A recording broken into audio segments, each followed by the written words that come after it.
My name is Isabelle Caro. I'm from Verona, Italy, and I used to be a professional pianist. You know, the kind who breathed Chopin and bled Rachmaninoff. I studied in Milan for 12 years. My fingers knew more music than my mouth ever spoke. I didn't just love music, I lived it. I thought it was beautiful, noble, even holy. I believed I was born for it. Paris was always the dream. The way other little girls grew up dreaming of weddings and white dresses, I dreamed of performing at Salgavo, the grand piano hall nestled in the heart of Paris. To me, that was heaven on earth. Before we get into today's powerful testimony, go ahead and like this video, let us know where you're watching from, and hit that subscribe button if you believe God still speaks. Share this video with someone who needs to know that darkness is real, but God is greater. And in the comments, we want to hear from you. What's one thing that's happened in your life that makes you believe God is real? Don't scroll without telling us. Someone needs to read it. When I got the invitation and offered to come study and perform in Paris, I didn't hesitate. I packed my life in 2 suitcases and a hard piano case. I told myself this was God answering prayers. But now, looking back, I wonder if it was a test, and I was too proud to recognize it. The apartment I moved into is right above an old music shop in the 9th arrondissement. Dusty floors, creaky doors, iron balconies, and the kind of wallpaper that holds whispers. But I didn't mind. I was too enchanted. It was cheap, it was old, it was perfect. In the far corner of the living room stood a large, black upright piano. It was the first thing I noticed. My landlord, a silent old man with the breath of cigarettes and regret, told me it once belonged to a forgotten composer who died mysteriously.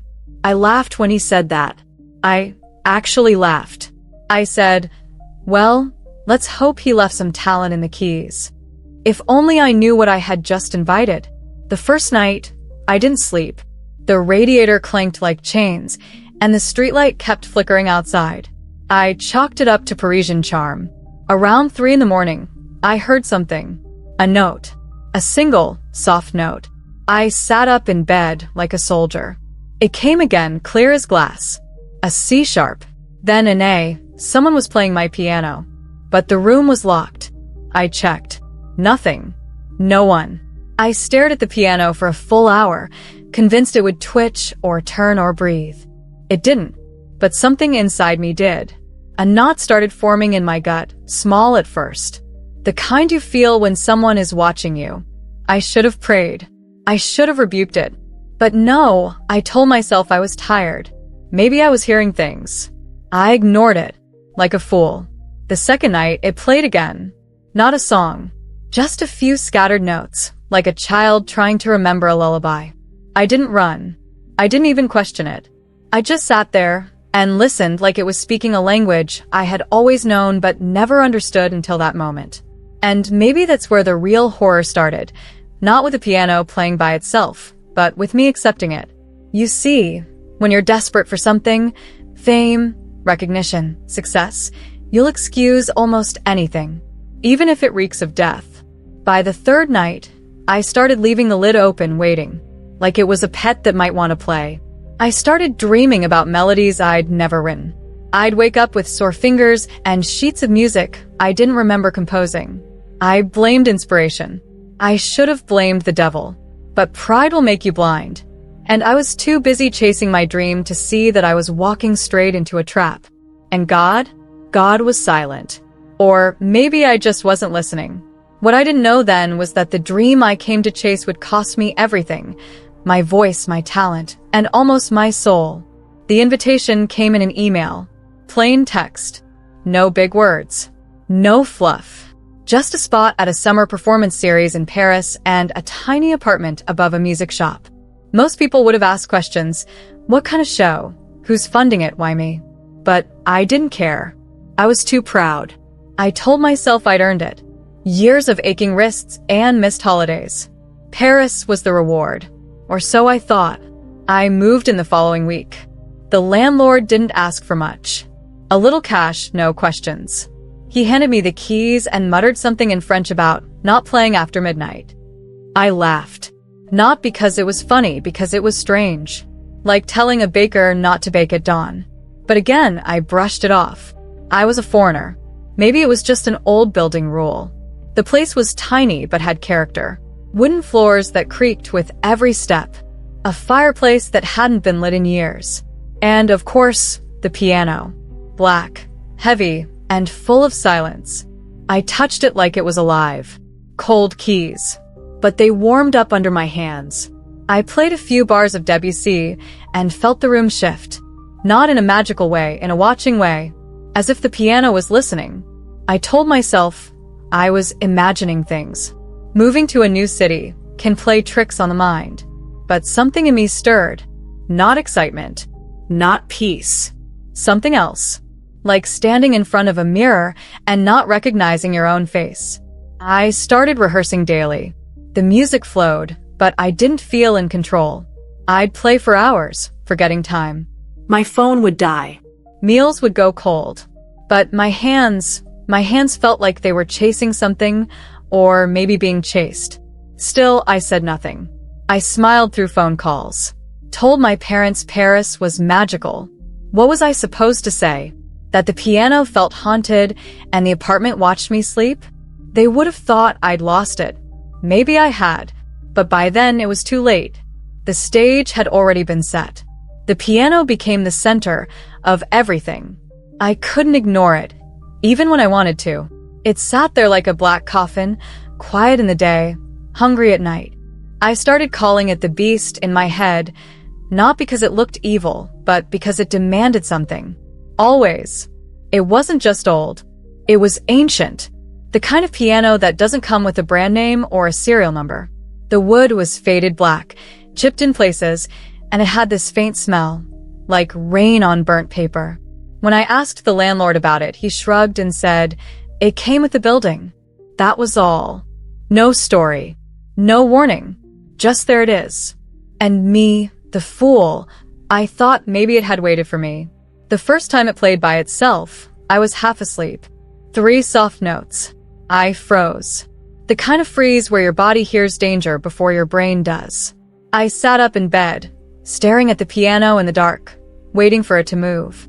Nothing did. I got up, checked the windows, the locks. Silence. I told myself it was the wind, even though the window was shut. But it didn't stop. Night after night, more notes. Always soft. Always in 3s. Never a full melody, just enough to pull me toward it like bait. Then came the dreams. I'd see myself playing in front of crowds I couldn't see. Dark rooms, no applause. Just faces that didn't blink. I'd wake up sweating, hands aching, as if I'd actually played all night. One morning I found a single sheet of music resting on the piano lid. It wasn't mine. It wasn't there the night before. Now, some people would have packed their things and run. Not me. I played the music. That's how far gone I was. I played it like I had no choice. And the worst part? It was beautiful. Too beautiful. Like it knew how to touch every part of my soul I thought no one could reach. But beauty, I've learned, can be a trap. And not everything that sounds heavenly comes from heaven. The first note showed up under my door, on a Thursday. Just a folded scrap of paper with a music staff. No signature, no explanation. I stared at it for a long time, trying to figure out if it was some kind of prank. But the handwriting, it wasn't human.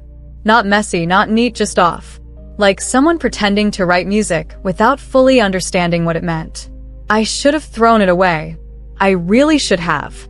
But no, I sat at the piano and played it like an idiot. It sounded strange, foreign, but also perfect. My fingers moved faster than my thoughts. And when I stopped, the room felt heavier. Not full, heavy, like something had entered but hadn't left. After that, the notes kept coming. One a day, slid under my door like clockwork. And I played every single one of them. I told myself it was curiosity. But let's be real.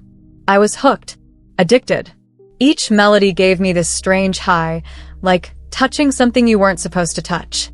Something that burns, but you keep going back anyway. Then the notes changed. Symbols started appearing, odd markings almost like runes, things I'd never seen in classical music. And yet, when I played them, I felt watched. Not by neighbors, not by people, watched from beneath something. Like I was pulling things out of a dark well with every note I hit. One night, a note told me to go to a small alley near the 14th arrondissement. No explanation, just a crude map scribbled on the back. Any sane person would have laughed, blocked the door, and called a priest. Me? I followed it, because by then, I wasn't just curious. I was desperate. The music was doing something to me. I wasn't sleeping. I'd stopped calling home. I forgot to eat. But when I played those cursed pages, I felt powerful, wanted, like I mattered to something even if that something was no friend of God. I told myself I was chasing art. Truth is, I was being led like a dog on a leash. And the worst part? I liked it. The alley from the note led to an old, rust-colored door tucked between two dumpsters. No sign. No handle. Just there, like it didn't want to be found, but didn't mind being followed. I knocked once. Nothing. Then it opened by itself. I stepped into a room that looked like a forgotten chapel turned concert hall. Stone walls, no windows. Dozens of chairs facing a grand piano in the center. Candles flickered, but there was no wind. No sound. Just that heavy silence that feels like it's breathing on your neck. A woman in a red scarf greeted me. She didn't say her name, but she said she'd been watching my work. My work? I hadn't even performed in Paris yet. But she knew everything. What I'd played. What I'd dreamed. Even the number of notes I'd gotten. She smiled like someone who already knew the end of your story. I should have run. Instead, I sat. They called themselves The Order. A collective of elite musicians who didn't believe music was just for people. They believed music opened channels. Portals, really. And that through these sounds, you could invite something in. Something that listened. Something that responded. I should have laughed. I should have walked out. But when I looked around, I saw faces I recognized. Famous composers, concert pianists, names you'd see in expensive magazines. And every one of them looked calm, peaceful even, like they'd made peace with the darkness because it paid well. They didn't call it evil. No. They called it light, inspiration, the real source of genius, they said, divine fire. They spoke in half-truths dressed up as wisdom, the kind that flatters your ego and mocks your faith. I thought I could handle it. Play once, get noticed, then leave. But that's the trick. The light was a lie. And once you've tasted from that table, something follows you home. After my first performance for them, I stopped hearing music the same way. My own songs started playing themselves in my head, at night, in the shower, even in church. But it wasn't peace. It was torment. Beautiful torment. And I didn't know how to stop it. You think the devil shows up with horns and smoke? No. Sometimes he wears perfume and claps politely from the front row. The final note wasn't a note at all. It was a letter, sealed with wax like it came from the 1800s. Inside was a single line, handwritten in red ink. You will play the summoning piece on Friday. Midnight. No name. No explanation. Just that. I stared at it for a long time. My hands trembled. Not from fear. Fear would have been honest. This was dread. That slow, sticky kind that presses on your chest and won't let go. I knew what it meant. They never said it outright, but I could feel it in every note I had played. Every performance was building toward this. This one was different. This one would cost me something I might never get back. I wanted to say no. I really did. But how do you say no when you've already said yes too many times? That whole week, the piano wouldn't stop. Even unplugged from the wall, even covered with cloth, it played. It played. Sometimes loud, sometimes soft. Always that same pattern. Always that same darkness. I started seeing things, shadows that didn't belong to anything, reflections that didn't move like me. I stopped sleeping altogether. Food tasted like chalk. My skin itched like something was crawling underneath it. By Thursday night, I was shaking so bad I dropped a cup of tea and cut my hand on the broken pieces. That was the first time I prayed in years. Not a fancy prayer. Just 4 words. Jesus, please save me. That's it. Quiet, broken, pathetic. But something happened. Not thunder, not angels, just silence. Pure cold silence. And then my apartment started to scream. Not with sound, everything just moved. The walls, the piano, even the air. It was like the whole room turned inside out. And that piano? It played like a monster. Keys slamming, strings snapping. It played by itself, louder and louder, until I dropped to my knees and yelled his name again. Jesus. The music stopped. The lights blew out. And the thing, whatever had taken up residence in that apartment, it left. I didn't play again after that. I couldn't. My hands just wouldn't move. Doctor said there was no nerve damage. No physical reason. But I knew.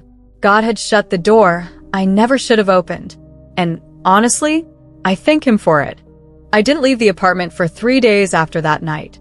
I sat on the floor like a ghost, hands limp in my lap, staring at the broken piano. The strings had snapped clean through, and the wood had split straight down the middle. It looked like something had clawed its way out from the inside. And maybe it had. I tried to play again on the 4th day. My fingers moved, but the sound was gone. Dead. I couldn't feel anything. It was like trying to speak after screaming for hours. Only worse. It wasn't physical. Something deeper had been taken. And for a while I was angry. Angry at God for letting it happen. Angry at myself for letting it in. Angry that I had been chasing greatness, and all I got was silence. But then I remembered I survived. And not because I was clever or strong. No. I survived because Jesus still answers desperate people who call on him with nothing left. I didn't earn it. I didn't deserve it. But he showed up anyway. Not with fire and lightning, but with mercy. With rescue. I moved back to Verona. Told everyone I had a health issue. They didn't ask questions. People don't really care once you stop shining. I sold my instruments. I donated all my sheet music. I was done performing. Now I teach little girls how to play hymns. The old ones. The kind that actually say something about God instead of showing off. They ask why I never perform. I just smile and tell them some music costs too much. Do I miss the stage? Sometimes. But I'll take peace over applause any day. Let me say this plainly. Not all beauty is from God. Not all talent is harmless. And not every door labeled opportunity is from heaven. I learned that the hard way. But the miracle? I still have my soul. And that, my friend, is more than any concert hall could ever give me. People used to say I had the hands of an angel. Now they say I have the silence of a monk. And honestly, I take that as a compliment. I no longer perform. I no longer chase stages or critics or applause. These days, my audience is much smaller. Little girls with sticky fingers and crooked bows in their hair, trying to play Amazing Grace without turning it into a disaster. And yet, every off-key note they hit sounds better to me than all the polished noise I once worshipped. You want to know what's funny? I lost my voice. Literally. One morning it just stopped working. Doctors called it a psychogenic shutdown. No tumors, no trauma, nothing physically wrong. Just silence. But between you and me, I know what happened. God shut the door. And I'm glad he did. If he hadn't, I'd probably still be there, offering my gift to something that wanted to own me, not love me. I used to think music was everything. Now I know it's just a tool. Like fire. It can warm or it can burn. And when you offer your gift on the wrong altar, don't be surprised when it demands more than you ever meant to give. People always say, follow your passion. No one tells you your passion might lead you straight into the devil's living room. And the devil? Oh, he doesn't yell. He whispers. He flatters. He claps when you play and bows when you sin. But when he's done, he'll take your soul and leave you with applause that turns to ashes in your mouth. If this testimony stirred something in your spirit, leave a prayer in the comments. Ask God to protect others from dark deception and to keep our gifts pure for his glory. Share your own story if you've ever had a brush with something spiritual and God pulled you out. And hey, it's okay if you don't subscribe. Maybe it's because you're not walking with Jesus yet. Or maybe you don't really believe he still does miracles. But if you do believe, click that button. Let the whole world know. If there's one thing I've learned, it's this: God's silence is louder than any standing ovation. And his mercy, it can reach into the darkest room, even the one you locked yourself in with your own ambition. So, no, I don't have my music anymore. But I've got something better. I have peace. And peace, my friend, sings louder than any piano ever could.